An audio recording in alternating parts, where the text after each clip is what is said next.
Hello दोस्तों।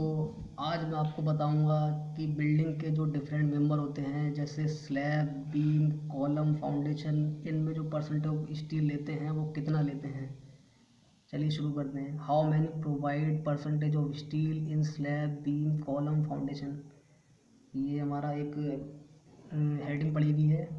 एक example लेता हूँ कि अगर आपके घर में कोई स्लैब बनता है या कुछ और होता है जैसे कॉलम बनता है तो उसमें जो लगने वाली सरिया होती है, तो आपके रिलेटिव या आपके घर में या आपके पड़ोस में जब किसी को पता चलता है कि ये लड़का सिविल इंजीनियरिंग कर रहा है तो आपसे वो मात्रा पूछ लेते हैं कि कितनी मात्रा में हम सरिया मंगाएं। और मोस्टली जगह पे क्या होता है वो बता नहीं पाते हैं, क्योंकि पता नहीं होता इसलिए बता नहीं पाते हैं।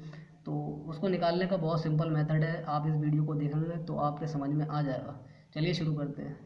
स्लैब की बात करें तो परसेंटेज ऑफ स्टील मिनिमम होती है वो 0.5% होती है स्लैब में, और अगर मैक्सिमम परसेंटेज ऑफ स्टील की बात करें तो 1% होती है।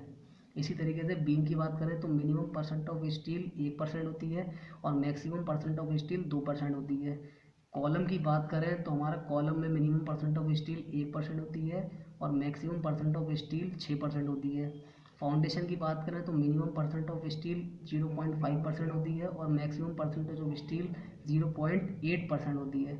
अगर हम एक एग्जाम्पल लें, स्लैब की बात करें एग्जाम्पल लेंगे तो हमारा स्लैब है वो 2 मीटर बाय 4 मीटर का है और इसकी डेप्थ जो हो वो 150 mm है। अगर 150 mm को हम मीटर में चेंज करेंगे तो 0.15 मीटर आ जाएगा। अब हम इस स्लैब का जो है वो वॉल्यूम कैलकुलेट कर लेंगे। वॉल्यूम कैलकुलेट करने का बहुत इजी मेथड होता है, बहुत आसान फार्मूला होता है, जो लंबाई, चौड़ाई और डेप्थ इन तीनों को मल्टीप्लाई करते हैं तब हमारा वॉल्यूम आ जाएगा स्लैब का। अब वॉल्यूम निकालने के लिए हमारा लंबाई 2 मीटर है, चौड़ाई 4 मीटर है और डेप्थ इसकी 0.15 मीटर है। इस सब की मल्टीप्लाई करने पे हमारा जो वॉल्यूम आ जाता है स्लैब का 1.2 m³ आ जाता है। हमने परसेंट ऑफ स्टील मान लेते हैं कि वो 1% ले ली स्लैब में। अब हमको पता है कि डेंसिटी ऑफ स्टील कितनी होती है, 7850 kg/m³ होती है। स्टील निकालने के लिए हम एक फार्मूला लगाते हैं कि जो हमने स्लैब का वॉल्यूम लिया है वो और इंटू 7850 जो स्टील की डेंसिटी है और 1% हमने स्लैब परसेंट ऑफ स्टील लिया है। अब इसको परसेंट को हटा के हम 100 ले लेते हैं। इसको कैलकुलेशन करते हैं तो लगने वाली जो स्टील की मात्रा है वो हमारी निकल के आती है 94.2 kg। मतलब इस स्लैब में इतनी kg लगने वाली है सरिया, हमको इतनी सरिया चाहिए इस स्लैब में।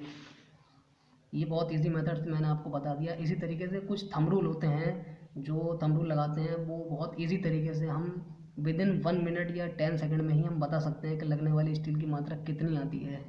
तो फॉर स्लैब के लिए जो थंब रूल होता है 80 kg/m³ होता है और बीम के केस में 120 kg/m³ होता है और कॉलम के केस में 160 kg/m³ होता है। अगर हम एक एग्जाम्पल लेते हैं स्लैब के लिए, तो स्लैब के लिए हम लगने वाली जो स्टील की मात्रा है वो कैसे निकालेंगे, उसके लिए हमें स्लैब का केवल वॉल्यूम निकालना पड़ेगा। और उस वॉल्यूम कैसे निकलेगा, स्लैब की लंबाई, चौड़ाई और उसकी जो डेप्थ होगी उस सब को मल्टीप्लाई करने के बाद हमारा जो वॉल्यूम निकल के आएगा हमको। और स्लैब के केस में हमारा जो थंब रूल होता है वो 80 kg/m³ होता है। हम उस वॉल्यूम को 80 से मल्टीप्लाई कर देंगे तो हमारी जो लगने वाली स्टील की मात्रा है वो निकल के आ जाएगी केजी में। इस तरीके से आप बहुत आसानी से लगने वाली स्टील की मात्रा कैलकुलेट कर सकते हैं सिर्फ 2 मिनट के अंदर। और आप अपने सीनियर को या आप अपने रिलेटिव में या किसी को भी पड़ोसी को बता सकते हैं कि आपके घर में इतनी मात्रा में स्टील लगने वाली है। आप उस तरीके से ये ऑर्डर दे सकते हैं। घर को बनाने के लिए जो स्टील लगती है उसको मंगाने के लिए आप आराम से बैठ के जो है कैलकुलेशन करके बहुत ईजी तरीके से स्टील की डिमांड कर सकते हैं, मंगा सकते हैं। तो आशा करता हूँ कि आपको जो मैंने समझाया है वो आपके समझ में आया होगा। और इसी तरीके से अगर आपको ये इससे रिलेटेड इसी तरीके से कोई टॉपिक चाहिए होते हैं, मैं इसी प्रकार के टॉपिक और वीडियो लाता रहूँगा। तो प्लीज़ सपोर्ट करिए। शुक्रिया, थैंक यू।